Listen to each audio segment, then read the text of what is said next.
Halo rekan-rekan, ketemu lagi dengan saya Vandana dan pada kesempatan kali ini kebetulan saya diminta gitu ya untuk menemani gitu ya Mas Andra dan juga rekan-rekan sekalian di sini untuk kita bahas satu buku yang sebagai pembaca juga dan sudah mengulik-ulik dalamnya. Saya juga jadi penasaran gitu tentang buku yang satu ini, buku yang menurut saya menarik dan jarang ada orang Indonesia yang kemudian membahas gitu ya, terutama dari segi saintifiknya, karena kebanyakan pengalaman pribadi, inspirasi, motivasi. Tapi di kesempatan ini kita akan berkesempatan untuk bersama dengan Coach Handra Dunata untuk kita bahas apa hal-hal yang mungkin belum kita ulik gitu ya kaitnya dengan buku ini. Nah, yang pertama Mas Handra, langsung aja kali ya. Boleh. Satu hal yang kemudian saya penasaran adalah kenapa kepikiran ngambil buku atau menulis buku yang berjudul Hope ini gitu? Oke. Apa yang melatar belakangnya Mas Andra kepikiran akhirnya kayaknya saya mau mengulas tentang hope? Oke. Yang pertama adalah alasannya kenapa buku ini keluar. Saya percaya buku itu seperti legacy.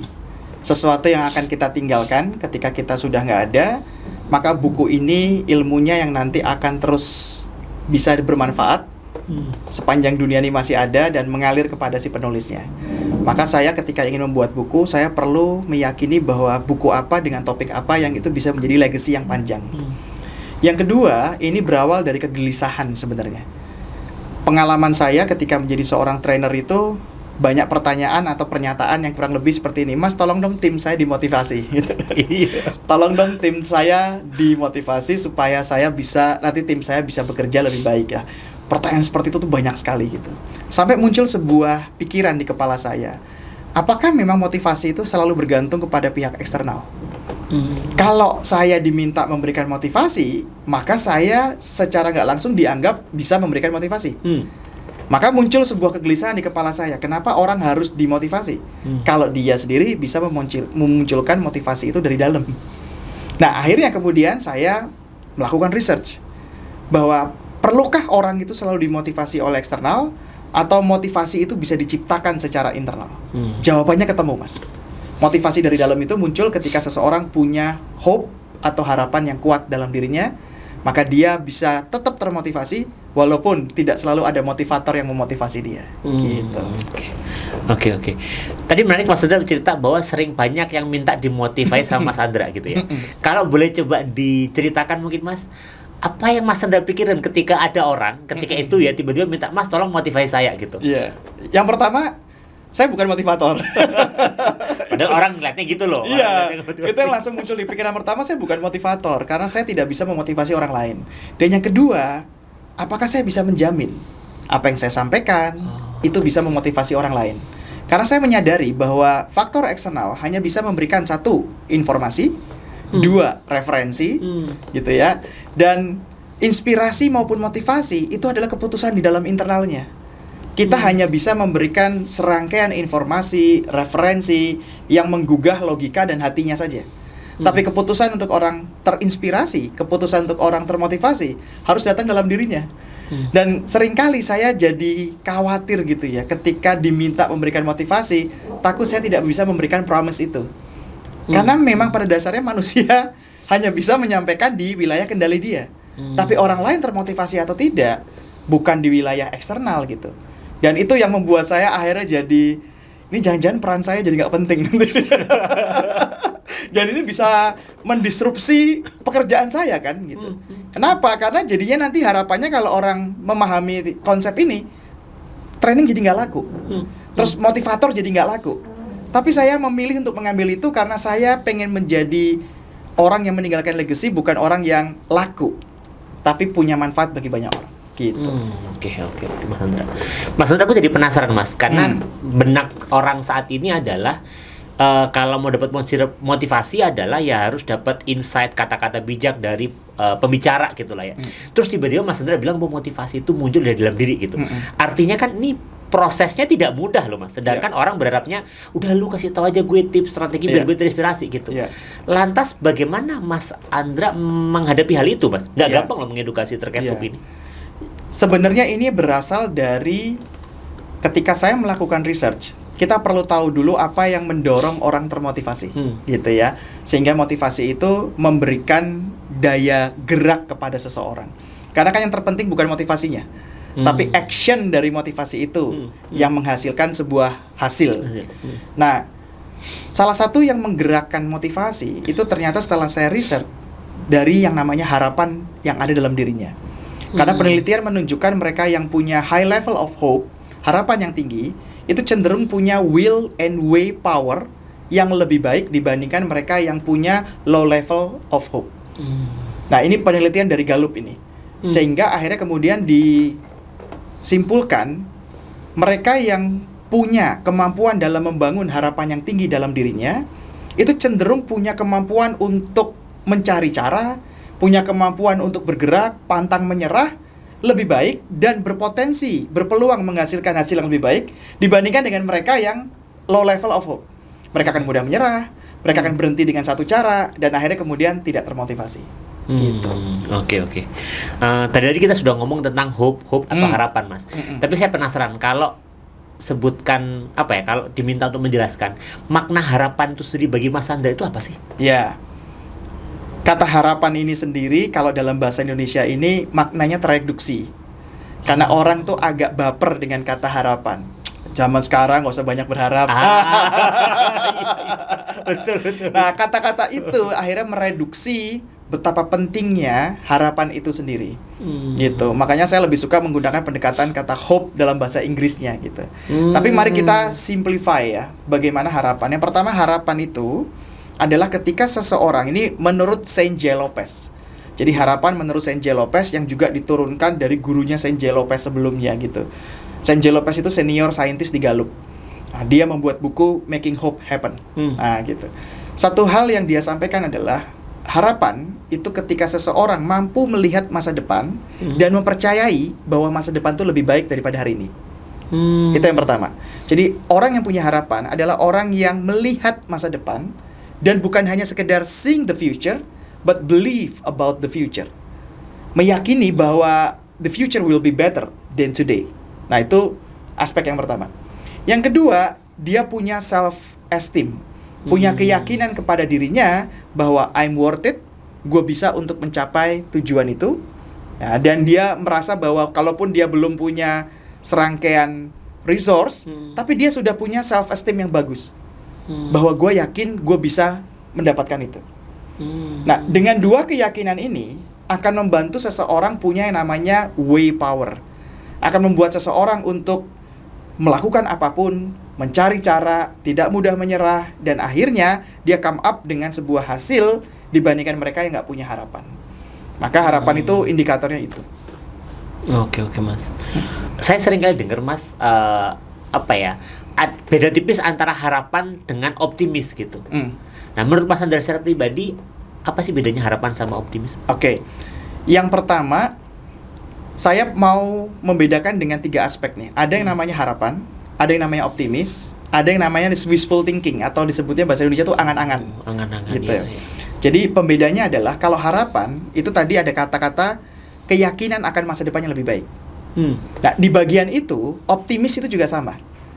Di faktor itu, optimis adalah juga tentang meyakini sesuatu di masa depan yang lebih baik. Pembedanya di faktor keduanya. Kalau yang namanya harapan, itu dia juga punya self-esteem bahwa gue pasti bisa untuk mencapai itu. Maka sebenarnya harapan itu adalah bicara sesuatu yang ada dalam kendali kita sendiri.